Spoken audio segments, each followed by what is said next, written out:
We're excited to sort of learn some information about what our majors can do with a degree, a bachelor's degree in psychology, and we're really happy that you could all be with us. We are really blessed today to have somebody from the college with us. She is Lauren Grenice. Am I pronouncing that right, Lauren? Is it Grenice? It's actually, you got it right. It's Grenice. Oh, Grenice. Okay, wonderful. I should have asked first, but so yay. She is the assistant director of the College of Liberal Arts Career Enrichment Network, which is a really awesome resource that people should check out here in the college. And Lauren has agreed to talk to us to talk about what you can do with a degree in psychology, because this is part of sort of what she does in the Career Enrichment Network. She also is a Penn State alum, so she is one of you guys. I think that is also kind of a fun thing to sort of know. She's been through the ropes that you're going through now, so I think she can really speak personally about sort of what you're going through. Her bachelor's was in human development and family studies, which is very similar in a lot of ways to psychology. And she has a master's in education and counseling education with an emphasis in career counseling. So perfect person to talk to today. In addition to working with students through career coaching, Lauren also manages the Alumni Mentor Program, which is really neat, and works with employers to develop career readiness programs for our liberal arts students like yourselves. So I'm really happy to introduce her. She's happy to answer any questions you have. When we get to that part where she can open things up for questions, you can put them in the chat or use the question feature at that time. So all right, Lauren, take it away. Sounds great. Thank you so much, Amy. And it's really funny. I meant to tell you this when we first started, but you were actually my very first professor in Psych 100 when I started here back in 2010. So it all comes full circle. I remember your Psych 100 class so well. All right, so I am going to share my PowerPoint real quick. Everyone can see that okay? Good. Okay, perfect. All right. So thank you so much for the introduction. Hi, everyone. I am so excited that you are all here today to talk this afternoon about what you can do with a bachelor's in psychology. And more so, though, because you are all taking your time out of your incredibly busy schedules as students to focus on your career development. And that's so important. This is a question that I get every single day in career coaching, is that, oh, I'm getting a bachelor's in psychology. What do I do with that degree? I'm not sure if I want to go to grad school. Do I take a gap year? What can I even do with this degree? Or I'm going home for Thanksgiving break and I know my parents are going to ask me what I'm doing with my degree and I'm not entirely sure how to answer. And those are some pretty heavy questions that can promote a lot of different feelings. For some, it's this idea that it's very liberating, where there are so many different options out there that the pressure is off to make a choice because you know that you can do a lot of different things and you can trust the process. But for others, it can be really anxiety inducing. I know, as Amy was saying, like with HDFS and human development and family studies, I got that question all the time from my family members and people just in my life who were like, well, are you really going to do that? Like, what can you do with that? And a lot of my own confidence and what I find when I work with students is the confidence and the empowerment comes from being able to articulate some of your goals and your options. So that is what I am hoping to do with you all today. I'll open it up for questions at the end, but you can always type your questions in the Q&A, or I have the chat open as well that I'll be monitoring throughout. So please, please use that. I also have my email address up, as well as our information for the Career Enrichment Network in 101 Sparks building at the end of the presentation as well for extra resources. All right, so let's get started. So as a quick overview, going to talk about just some of the versatility of a psychology major, what the decision is like for all of you to attend graduate school, or for some who know that they don't want to go the grad school route, what you want to do with your bachelor's degree. And then we're going to do a deep dive into different career fields that you can go into just with your bachelor's degree within psychology. And then after that, what we'll do is talk a little bit about what employers are looking for, as well as some transferable skills in helping connect your outside experiences that I know are so important to your stories and your narratives, connecting that to your job search and internship search as well, and then some next steps. So before we get started, I want to launch a quick poll just because I just want to get a better sense of who is in our audience. If you could just answer what your class year is.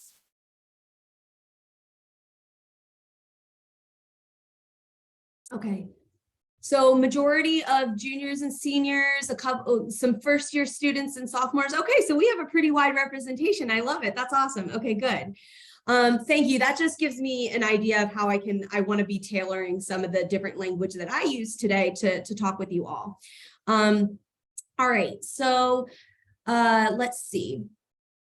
Okay, so one of the different things that I often talk about when I'm in career coaching sessions with psych students is the versatility of a psychology degree. There are so many different areas of psychology that you can go into. Even just looking at the psych undergraduate website, they have this really awesome list of different areas that, and you can go on, it's linked here, you can read it, of all of the different areas of psychology that you can study. Because there is life after Penn State, there is life after your academics. And it's so important to think about how we are going to connect the theory that we are learning in the classroom to practice in whatever that means for us. So most people I know, especially when I'm working with students who are underclassmen, are thinking, okay, like I really like psychology, but a lot of people will associate psychology with counseling, therapy, or clinical practice. But that's just one area that you all have the opportunity to go into. There are a ton of additional areas within psychology, including that clinical, but there's neuro, social, developmental, cognitive, industrial, organizational, that all lead to different areas of research and ability to help and impact others. And what I typically ask students when they sit across from me in my office when we're talking through this is, what drew you to psychology? And the common thread that I hear all the time is people and working with people, helping others, having a better understanding of people, whether that's behavioral or social or any of the different additional areas of psychology that are up here on this PowerPoint. That is the common thread, that we are curious and interested in learning about, helping, and understanding others. So I'm going to ask you all just a rhetorical question to start to think about in reflecting on your own values and what drew you to the psychology major. Because remember, psychology, this is the foundation for our career. It's your academic foundation, and we're connecting that academic foundation to practice. So I want to ask you all what you are valuing, like when you're thinking about what drew you to psychology, or what is drawing you to some of the different fields that are connected in psychology. What are those values? Are they playing on your strengths of relationship building, of being able to execute on different plans, on being able to strategize or influence or wanting to influence others or advocate for others? Is it playing on the work environment values that you have of digging into data and analyzing and communicating that data back to others? Or is it working one-on-one and helping others grow and develop? And that's something that, and I could talk about this for an entire hour within itself, but that's something that our office can help you out with, because the more that you are finding that your values, your work values, and your strengths are connected to your career pathway, the more meaning that you are going to find in your career and whatever roles that you play within your life. And psychology can absolutely offer that to you if you're asking yourself some of those harder reflective questions. And that's what meeting with me or one of the other career coaches in our office can do to help, is to get that reflection going. Because what that reflection can lead to is brainstorming on all of the different areas of psychology that you can go into career-wise. And part of that is this idea that you have to make a decision. And I love this graphic because I think it really exemplifies the anxiety that I know a lot of people feel when it comes to making a decision about your career path, whether that is going into a certain industry, going into a certain work environment, taking a gap year or years before you wind up going back to a graduate program, or going straight into grad school. So today I want to first just acknowledge how difficult this decision can really be. It's something that weighs on a lot of people. It weighed on me when I was trying to figure out what I wanted to do when I was a Penn State student, because it's about future planning, and that can be really, really hard, and feeling so unsettled and not exactly sure where you want to go. So just know that our office is here to help you through that and be a source of support as you're working through some of these difficult decisions. With that, though, we won't be focusing on the graduate school process today. That's a completely separate topic that we can talk about at a later date. And we offer those different types of programs all the time for those of you interested in graduate school. What I want to really focus on is the students who are, and all of you in the audience who are thinking, okay, what can I do exactly with a bachelor's degree? And if I'm thinking about a gap year or years, what can I do within that time before I go back to school? So in thinking about this, I pulled this data from the American Psychological Association when I was doing a little bit of research for this presentation. And a majority of people who get their bachelor's degree in psychology don't go on to earn a graduate degree in any field. In fact, about 56% just decide that after their bachelor's degree, they want to, based on their own, again, values and strengths, they find their place of work and their career paths and whatever they value, whether that's challenge or helping others or data, in a pathway where you don't necessarily need to go to grad school. Grad school's expensive. It's expensive and it's a time commitment. So there are a lot of opportunities.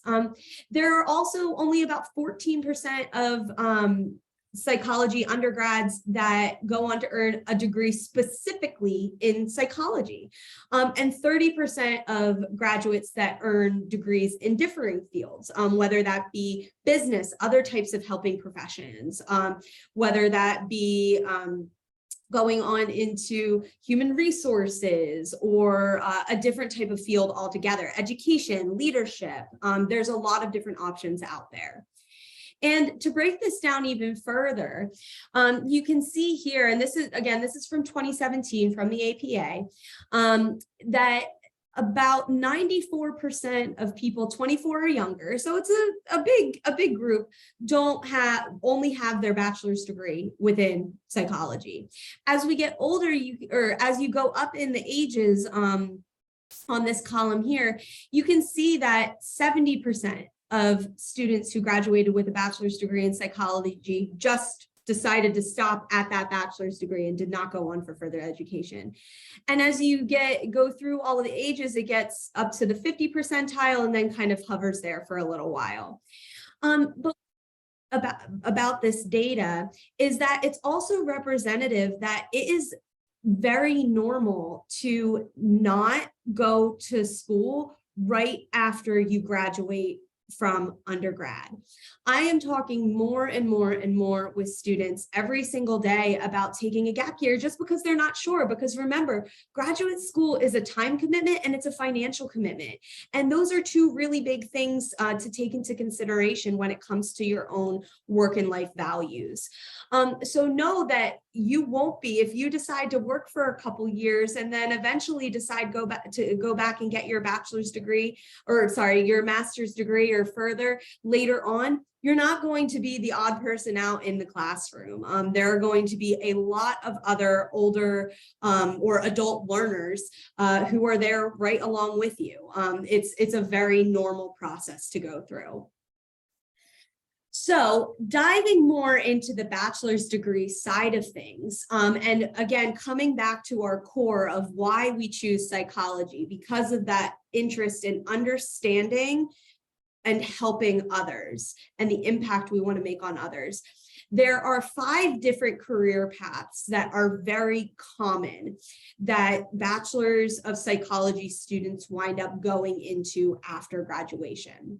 And I'm going to go through each of these. So we have human services, which is a wide variety of things, which you'll see in a second. There's research, education, human resources, and just general business. So let's kind of take a dive into here. So the first area is human services. So anytime someone comes to me and says, all right, like I know I want to help people, but I just don't know exactly where to start or what to do, I always pose them with 2 questions. Who do you want to help and how do you want to help them? So in the first question, asking yourself, okay, who do I want to help?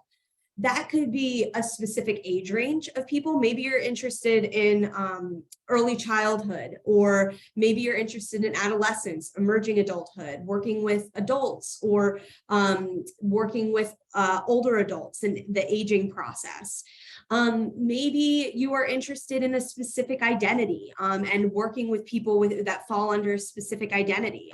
So maybe you're interested in working with people of color or members of the LGBTQIA+ population, or working with women, or working with low socioeconomic status individuals in your community, or people who are neurodivergent.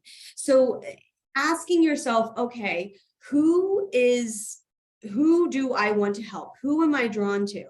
And if you're not sure, that's okay. That's about the learning process. And we'll talk about ways to kind of get that experience and test it out in just a second. The second question is asking yourself, how do you want to help them? And the way that I like to break this down is in different phases. So we have the individualized phase. So like if you want to help people on a one-on-one capacity, so you want to be working with someone one-on-one, maybe through crisis work, or somebody is coming to you and sitting across from you in your space and you are helping them individually. Then you have the programmatic or intervention space. So working for a specific nonprofit that offers a lot of different programs and interventions within the community. Like a very common example would be, like, for instance, Big Brothers Big Sisters, or we have this really amazing service in the community called Tides, and they offer grief support groups and support for those who have experienced loss. There's also a lot of different resources within different nonprofits in the area to think about if you want to work on that intervention programmatic level. And then there's the systemic level. So like this might be advocacy work or policy work or grant writing at a local, state, national level, where you are able to think about, okay, how do you specifically want to help them in that larger sense? Okay. So thinking about direct care, the way that you can kind of do this in direct care is through things like community health work, case management, crisis work, testing and assessment, behavioral support, working as a parole officer. All of these are typically, they require a bachelor's degree. You can also do this within the administrative piece. So advocacy, programming, community outreach and relations, management, grant writing, development and fundraising. And the employers, the different types of employers that you can work for include government, senior living communities, local, state nonprofits, hospitals, healthcare, outpatient clinics, employee assistant programs, colleges and universities. There are so many different spaces and areas that you can work in. So again, coming back to that initial question of asking yourself, okay, who do I want to help? How do I want to help them? And in what work environment can I see myself thriving in? And that's something that our office can help you identify. So I like to give a couple of alumni examples, just to kind of demonstrate this a little bit further. So first we have Alyssa Rivera. She works with our office really closely. She is the program manager at Center Helps, and she got her bachelor's degree in psychology back in 2019. And she is currently working with her bachelor's degree in a management position at a local nonprofit. Another quick example is Austin Lookingbill. So he graduated, he was a student in my class last year that I taught in 2022. He got his bachelor's in psychology, and he works as a family reunification counselor and family intervention crisis services in the community as well. So just two examples there. So the next area, so we just talked a lot about human services because that is a very wide area. So the next area is research. And this is where your professors can be incredibly helpful because a lot of the professors on campus, they're doing that research and they're connected within that network of researchers. We're not one institution at Penn State. It's important to take advantage of the resources that we have here. So some of the different areas that you can go into here are social research, market research, data analysis, testing, and test development, industrial organization, DE&I. And then again, like asking yourself some of these questions, what do I, or who do I want to stand? Because remember, if the core is people and human beings, and research can give us a lens into human behavior, the way we function, the neuroscience behind different things, who do we want to stand and who do we want to understand? How do we want to understand them? And how will this understanding have a greater impact, whether that even in like the greater context, whether it's academia or whether it's within on the national or state stage, that can impact different policies. So a couple of examples of employers that you can definitely look into are federal, state, and local government, national nonprofits, universities and colleges, marketing research firms, or marketing research and consumer goods if you want to do something on the business side of things, private research orgs, consulting firms. There's a whole host of employers that you could potentially work for if research is your jam and is the area that you're interested in with your bachelor's degree. So just as a quick, another quick alumni example, we have Holly here, who is the behavioral research coordinator down in the DC area. And she graduated with her bachelor's of psychology in 2022. So this is just, again, like one of those concrete examples where you see she graduated with her degree and is now she's coordinating research for a government contracting agency, right? So next is the area of education. So we had human services, research, and now we're going on to education. So education is asking yourself again, okay, who do you want to impact and how do you want to impact them. So some of the different areas within education that you can go into when it comes to your bachelor's degree does include teaching. We have many different psychology students who go on to do Teach for America and get their introduction of teaching in that sense. Working in adult or community instruction for different literacy programs, different library services, or even in higher ed, like Penn State, we employ staff. I'm one of the staff members. We employ staff who have their bachelor's degree in different areas like admissions or development and alumni relations, career services, residence life, and other areas of leadership activities. So some of the employers here could be public or private K through 12 schools. Like, again, like looking at Teach for America as a potential resource is just one of those different options. Colleges and universities. So if you're interested in working for a college or university around your area or where you want to live after you graduate, different government agencies, nonprofit organizations, and different college prep programs. All of these different employers will employ people who have their bachelor's degree in psychology. So as a quick, again, just as an alumni example, we have Dana, who graduated with 2 degrees in crim and psych in 2022, and she is a 6th grade STEM teacher. And she she wound up going through Teach for America, and she's working currently in the Houston area. So this is another example of just how you can impact people within education after you graduate with your bachelor's degree. All right, so 4 out of 5, the next area is human resources. So we have asking yourself, okay, human resources, what do people within human resources do? Their job is to connect with others and help the potential employee feel supported and guided through the hiring process, as well as match employees with certain staffing areas within companies or organizations where they find that that employee will be a good fit, not just for the company, but also for their own career goals. So we work with a lot of human resources representatives and recruiters in our office who want to recruit and hire Penn State students.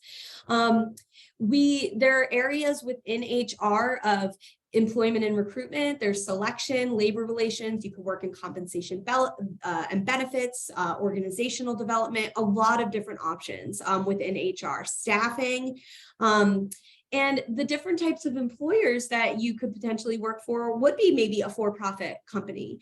So any of the Fortune 500 companies, any large company is going to have a human resource department, and they need people within those positions to help them. So even thinking to yourself, if you are working or are interested in the business side of psychology, this could be a really good option for you, because you would still be, again, connecting with others and asking yourself, okay, how and in what capacity do I want to connect with them?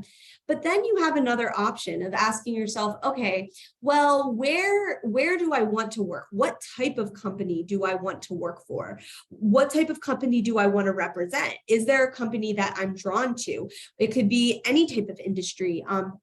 It could be the fashion industry, the tech industry. It could be consulting. It could be healthcare. All of these different industries need human resources to staff their organizations. You could also work for different government agencies, staffing and employment services, large nonprofits, hospitals, educational institutions. Like I said, Penn State, we're an institution, we're an educational institution. We have an HR department because someone has to be there to help us with hiring our faculty and staff. So that's something that you all could easily go through within your psych degree. And I'll tell you how in just a second. So just as a quick HR alumni example, we have Brian here, who is Vice President of Human Resources at a large organization, and he graduated with his bachelor's of psychology with his emphasis in IO psych. So definitely an area that you all could be interested in. All right, so last area, and then we'll talk about how to get there. So in the area of business is very large. A lot of people think that you need a degree in business to go into business. You don't. What employers are looking for are transferable skills to help you succeed within a business field.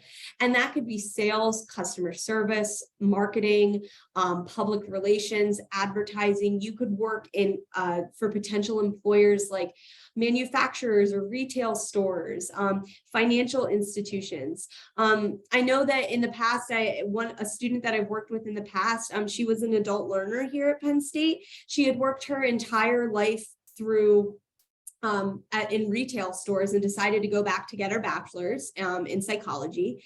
And she knew that she wanted to go into business just at a higher level. And her bachelor's degree was going to help her get there. And she had the experience of working retail. That's a transferable skill.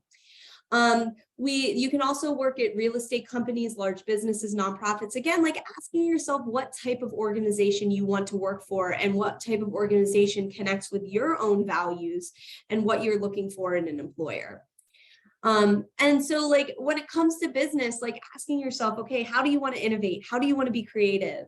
Do you want to connect with others? What services are you connecting to? And how will that positively affect others in different types of ways, right? So as a quick alumni example, we have Laurel here who graduated with a psych degree in 2015, and he's an executive assistant in marketing for Calvin Klein in New York City, which is pretty amazing. So these are just some alumni examples. You can find all of these alumni examples and more on LinkedIn through the alumni search. I always like to say that having the largest alumni association in the world is not a recruiting tagline for Penn State. It's real. There are over 450,000 Penn State affiliated people on LinkedIn. And I find that that search function can be incredibly helpful in seeing how past psychology students, for instance, have gotten to where they are today. So using that function to see, okay, is there somebody who's been in my role before? We also have a resource called Lion Link where alumni sign up to talk with students about their experiences as a psych student and how to get to where they are today. All right. So going back to this idea, and I had mentioned this in the last slide, but thinking about what employers want.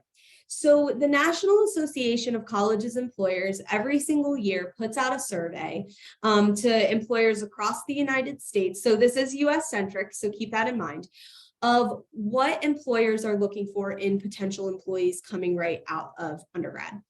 And this is what the results are for 2022. So it's kind of shocking in a way because I feel like a lot of times we think, okay, like there's some kind of like secret recipe that I need to follow in order to get a specific entry level job.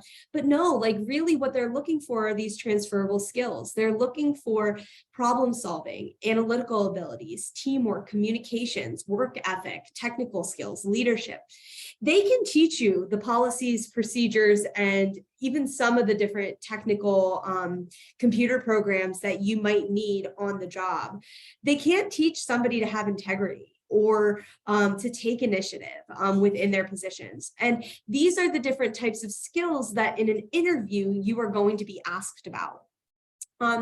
So in thinking about this, I'm going to ask you all to participate a little bit, and you can throw this. I believe that the Q&A is open for everybody, or the chat, whichever one you see. But the idea of starting to think about the different transferable skills that you all have gained inside the classroom. So what I want you to do is just take a second and think about maybe a high school or college course that you take in. Maybe it was Psych 100. Maybe it is a different psychology course, or even a course in a minor or a different major or a second major that you might have. What are some of the different skills that you have gained? And feel free to just pop that in the chat or in the Q&A.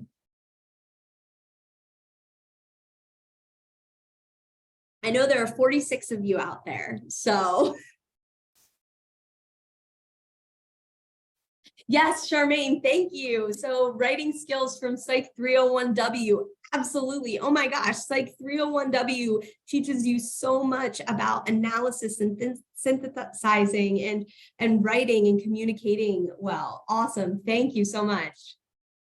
Critical thinking. Thank you, Amy. I appreciate that. Yes, absolutely. Critical thinking is gained in, it should be gained in every single one of the classes that you have at Penn State, whether it's a gen ed or a major class.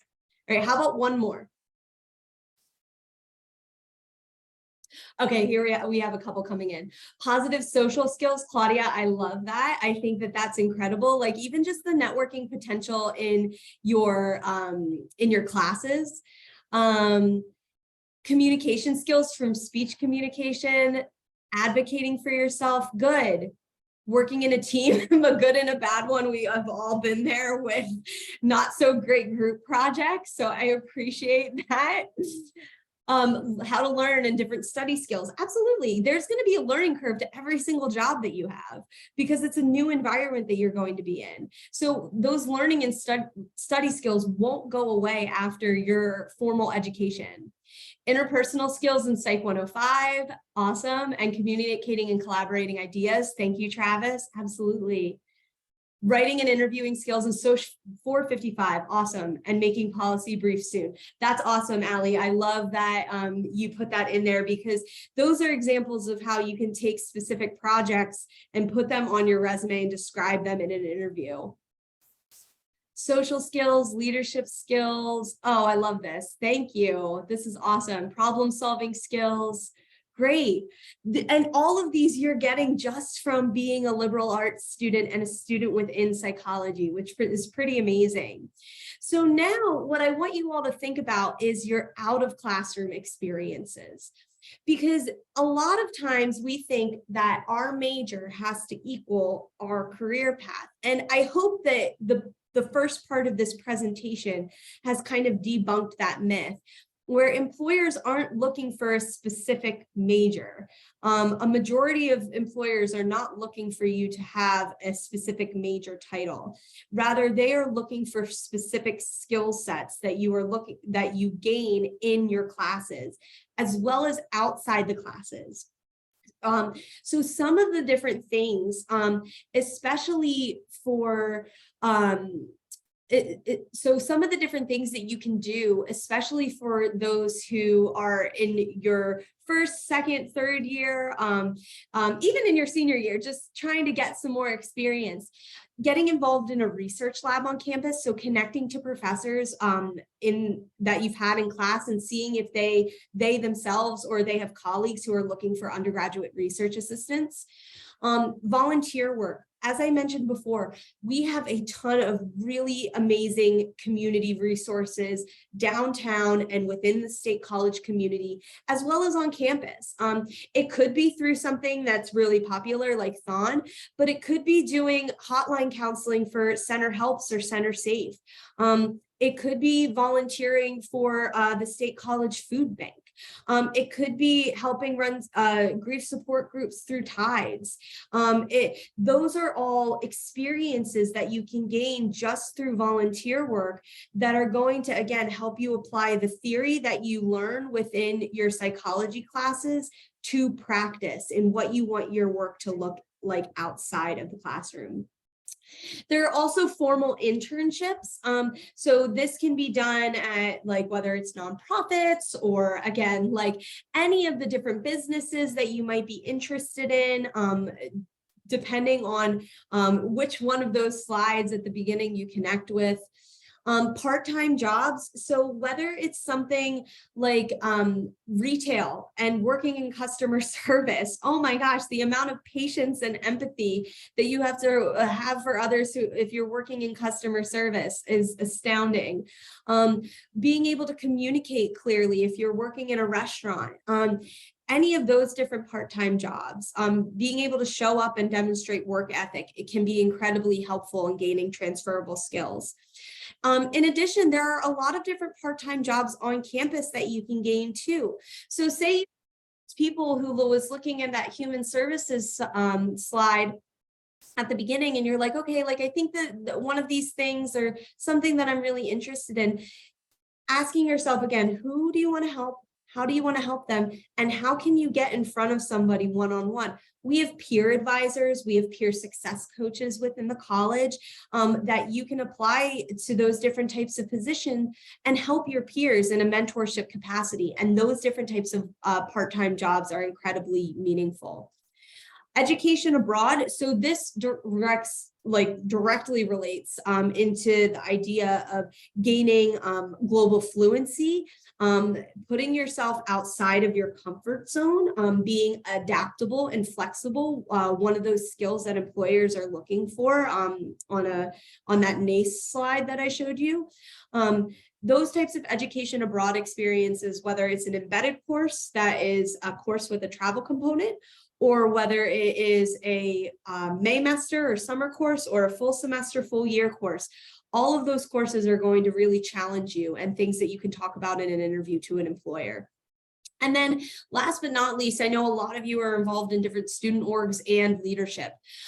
So when it comes to different student organizations and leadership positions, that takes a lot of, again, communication, management, collaboration, putting yourself in a vulnerable position, especially if you're going for a leadership position that you might not have thought about before. It's taking initiative and kind of becoming a part of a specific network.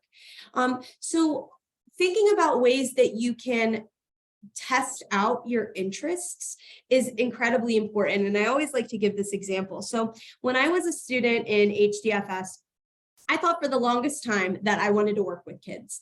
And then I was like, all right, well, I'm going to test it out and see if I like this or not. So I volunteered for Big Brothers Big Sisters for a year, which is a wonderful organization.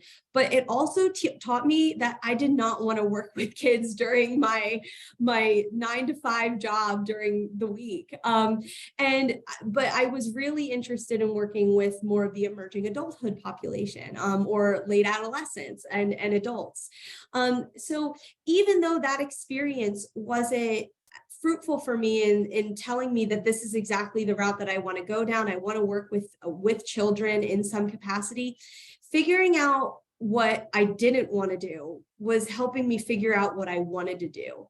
So I always like to say, especially for all of you psych students, but honestly, any student in liberal arts, is to follow your curiosity. You're curious about research and you want to try out research, join a research lab.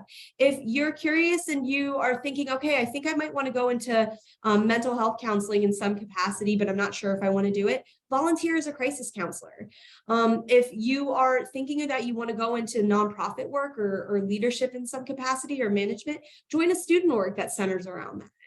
Maybe you want to focus on DE&I, challenge yourself, go abroad, put yourself in those different types of uncomfortable situations that challenge your biases and your perspectives. So just following that curiosity can really help you narrow down what you want to do and what you don't want to do. Talking with mentors can also help in that way too. So talking with faculty during office hours, making an appointment with me or another career coach in our office, that can be incredibly helpful. Talking with your academic advisors, visiting a peer success coach in our Chaikin Center, all of those different things can be incredibly helpful in your decision making. So I gave you a ton of information today, and I know that there were a couple questions that came in, which we'll get to in just a second. But I want to just go over next steps real quick. So I think that the first couple questions that all of you, and what I would encourage you to ask yourself is, okay, where am I currently? Like being immediate and present with yourself. Where am I currently? Where have I been? So where are my past experiences? And asking yourself where you want to go. And that to even reflect more on that, it's asking yourself, okay, what am I curious about? What do I want to do? What can I do? Like, what are my skills matching up with my interests? And are my interests matching up with my skills? Because just because you're good at something doesn't mean you need to do it. This is something that, like, in taking ownership of your education and your career pathway, is a learning process. Asking yourself, where do I need to develop myself further? Where are my gaps and experiences?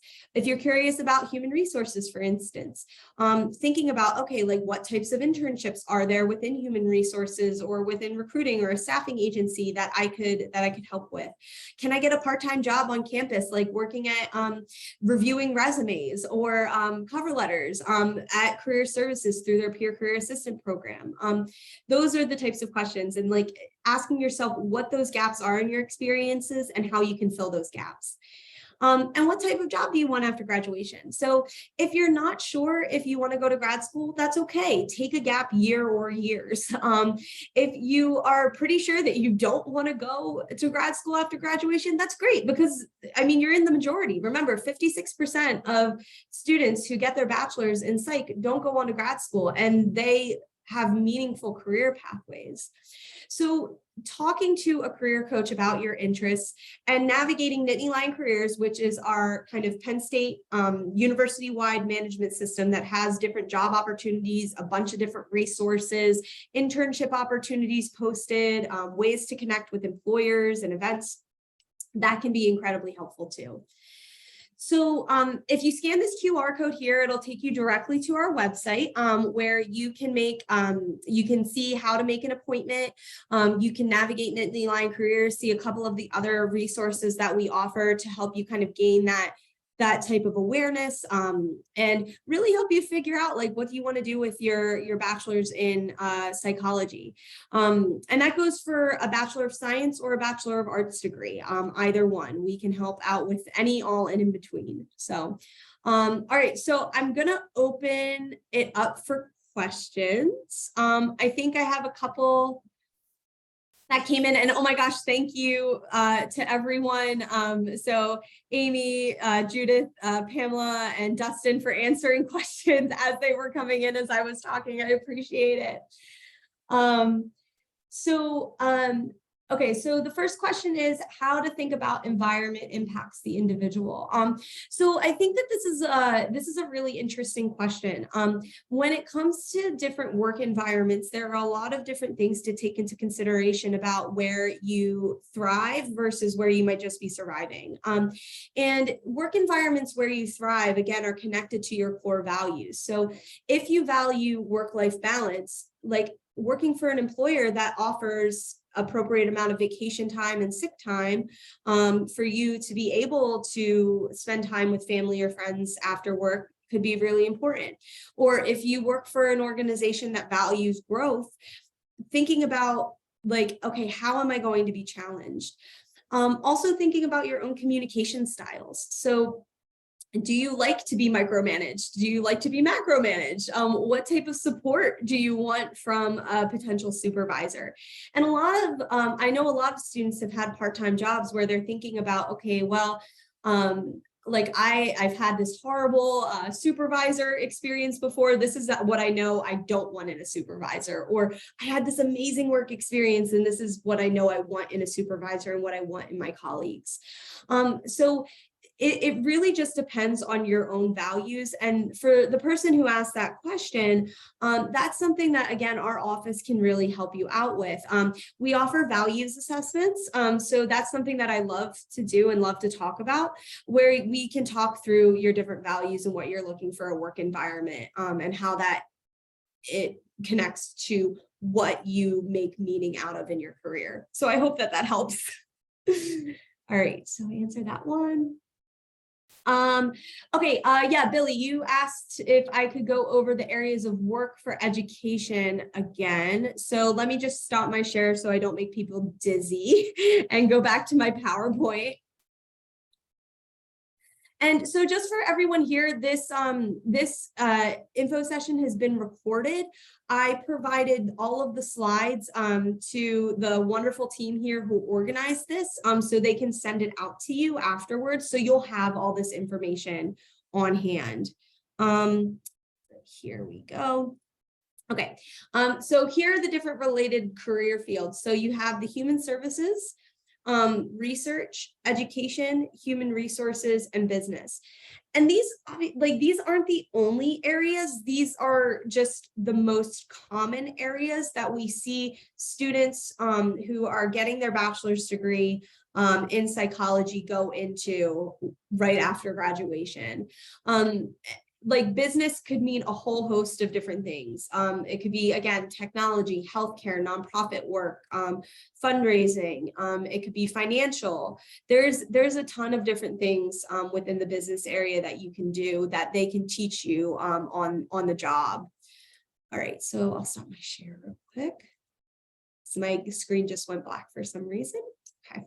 All right, so I hope that helps. And that's something that, again, like this is being recorded, it'll be distributed to all of you.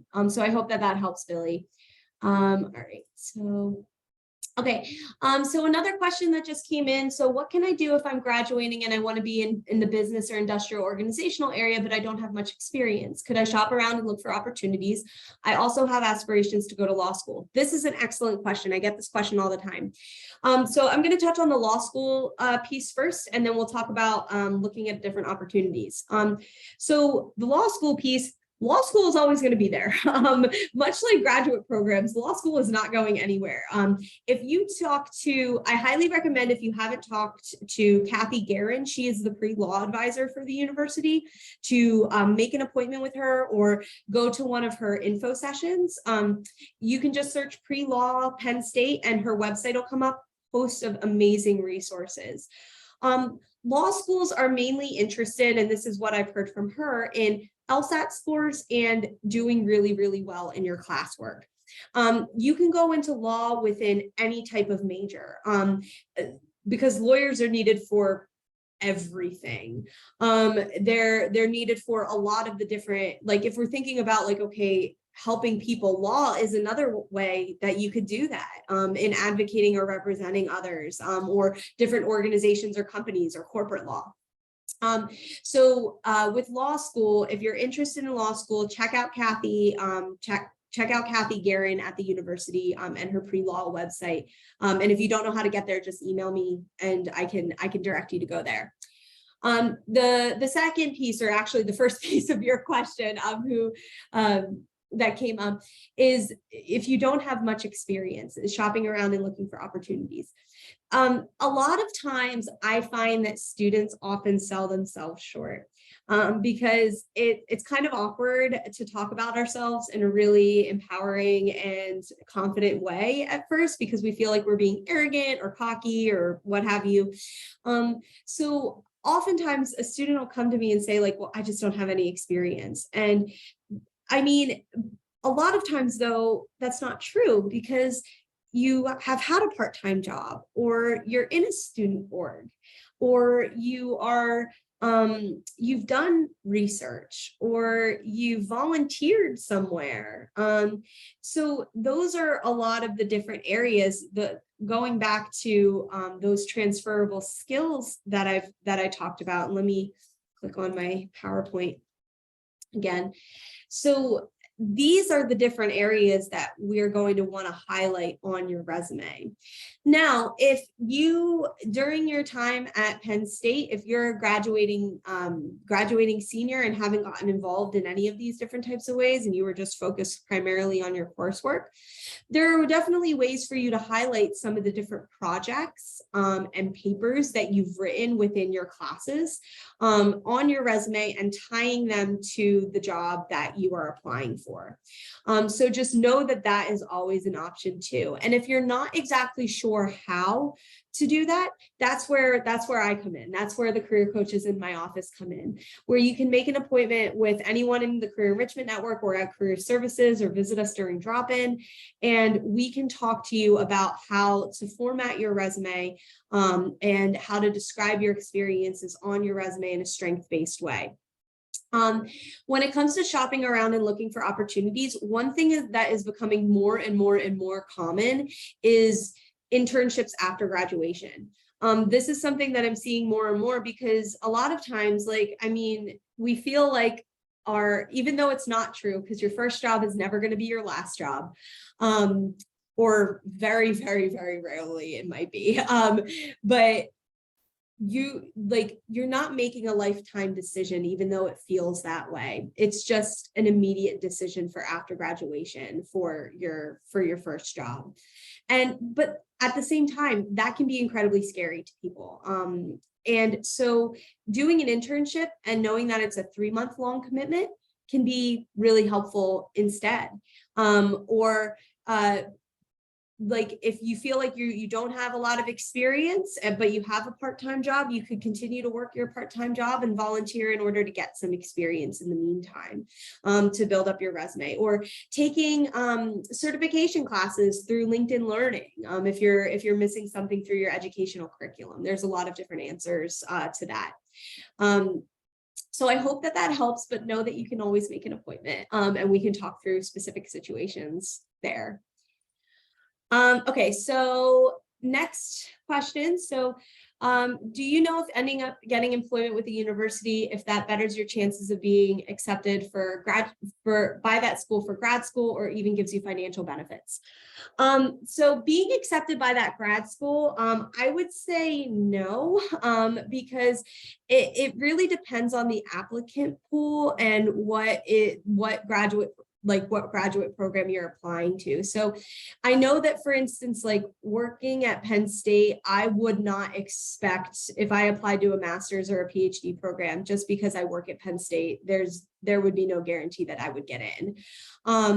It's more so like, how do your experiences relate to the position or the grad program that you're applying for? That could be different for like different organizations and institutions. That could also be like, depending on what you're interested in for the graduate program, that also matters too. Like if it's more of a research based like PhD doc program where they take like only a select few every cohort, or if it's a master's program where they're taking a couple more, it just depends. I would also encourage you to ask your faculty about this, like in office hours, if there's a faculty member or a class that you're taking that you really enjoy, that could be really helpful, because a lot of them have experiences outside of the Penn State system, which is my full experience. So I'll refer to your faculty around that. Financial benefits, absolutely. There's a lot of times there's financial benefits about working for a university. To give you, for instance, if you or your spouse works for the university here at Penn State, you receive a 75% discount on tuition if you decide to go to school.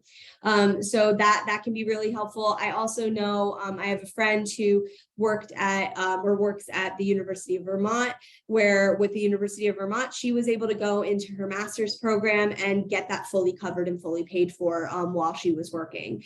Now, and this is something that, again, like I could talk about with graduate programs later on, but there's a lot of pros and cons to working part-time and going to school part-time, working full-time and going to school part-time, or just going to school full-time for graduate programs, and things that you kind of need to balance.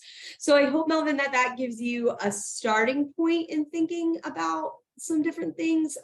There's definitely benefits for university employment, but again, I'm biased. I work for a university, and it reflects my own values. So that's something that I would be happy to chat with you about one-on-one. All right. I think that was all of the questions. Yeah. All right. Any other questions? I think we're good. Awesome. All right. I guess with that, we'll close everything out.